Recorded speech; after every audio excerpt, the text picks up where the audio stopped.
ఎందుకంటే ఉదాహరణకి చాలా బాధాకరమైనటువంటి విషయం, ఒక 3 ఏళ్ల క్రితం మనకు విద్యను మనం అందించగలిగాం, కానీ శారీరకమైనటువంటి మానసిక పరమైనటువంటి బలాన్ని మనం అందించలేకపోయాం. ఒక సంఘటన మనకు ఇక్కడే మనకు ఔటర్ రింగ్ రోడ్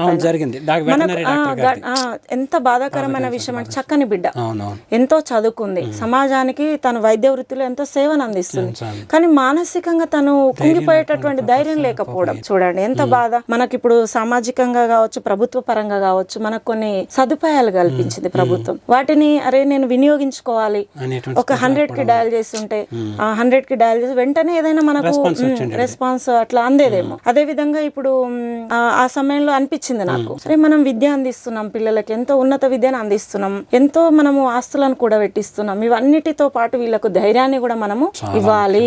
ఎందుకంటే ఏదైనా ఆపద ఎదురవుతుంది అంటే భయపడ్డం కాదు, ఆపదను మనం ఎట్లా ఎదుర్కోవాలనేటటువంటి క్షమతను వాళ్ళ లోపల మనం కలిగించాలి, మానసిక వికాసాన్ని కలిగించాలి. నేను ఎదుర్కోవాలి, పారిపోకూడదు, నిలబడాలి, నిలబడే దిశగా నాకున్నటువంటి సదుపాయాలు ఏంటి, నాకున్నటువంటి సోర్సెస్ ఏంటి, వాటిని ఉపయోగించుకుంటూ నన్ను నేను రక్షించుకోవాలి అనేటటువంటి ధైర్యాన్ని, మానసిక వికాసాన్ని, ఆలోచన నేటి పిల్లల్లో మనం కలిగించే ప్రయత్నం దుర్గావాయి నుండి చేస్తున్నాం.